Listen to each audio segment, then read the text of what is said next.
السلام علیکم ورحمۃ اللہ وبرکاتہ۔ ایک دن ایک عورت ایک پروفیسر صاحب سے ملنے گئی۔ کہنے لگی، سر میرا بیٹا ہماری بات نہیں سنتا، اپنے ساسر اور بیوی کی بات بہت مانتا ہے۔ ایسا لگتا ہے جیسے انہوں نے جادو ٹونا کر کے اسے اپنے بس میں کر لیا ہے۔ پروفیسر صاحب بڑے نرم دل انسان تھے، لیکن کبھی کبھی جلالی مزاج میں آ جاتے۔ عورت کی بات سن کر پروفیسر صاحب ایک دم بولے، تمہارے بیٹے کے کمرے میں جو بیڈ ہے وہ کس کا ہے؟ عورت بولی، جی وہ اس کی بیوی جہیز میں لائی تھی۔ اور جو اس پر بستر ہے وہ بھی جہیز میں لائی تھی۔ اور جو صوفہ اس کے کمرے میں رکھا ہے وہ بھی جہیز میں لائی تھی۔ اور جو صرف الماری ہے وہ بھی اس کی بیوی کا ہے۔ اور جس برتن میں وہ کھانا کھاتا ہے، پانی پیتا ہے وہ بھی اس کی بیوی کا ہے۔ اور جس ڈریسنگ کے سامنے کھڑے ہو کر وہ کنگھی کرتا ہے، اس کنگھی برش سے لے کر اس آئینے تک سب آپ کی بہو کا ہی ہوگا۔ عورت نے شرمندگی سے کہا، جی وہ میری بہو جہیز میں لائی تھی۔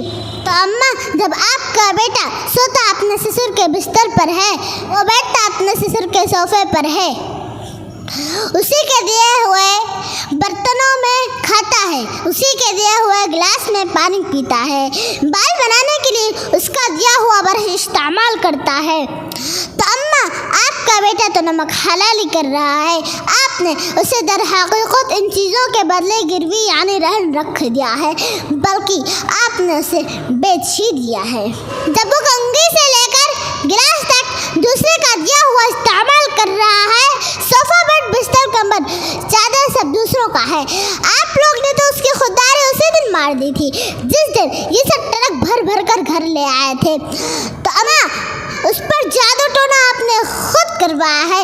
اب جب وہ نمک حلالی کر رہا ہے تو آپ اعتراض کر رہی ہو، اگر بیٹا پیدا کر لیا، شادی کے لیے لڑکی بھی ڈھونڈ لی تو سامان بھی خود بنا لیتے، کم از کم اس کی خودداری تو زندہ رہتی۔ دوسرے کے سامان پر عیاشی کرنے والے سے آپ کون سی وفاداری اور غیرت کی امید لگائی بیٹھی ہیں؟ پروفیسر صاحب کے الفاظ تھے یا پگھلا ہوا سیسا۔ ایسے لگ رہا تھا کہ وہ معاشرے کے ہر جہیز خور انسان کے منہ پر تماچا مار رہے ہو۔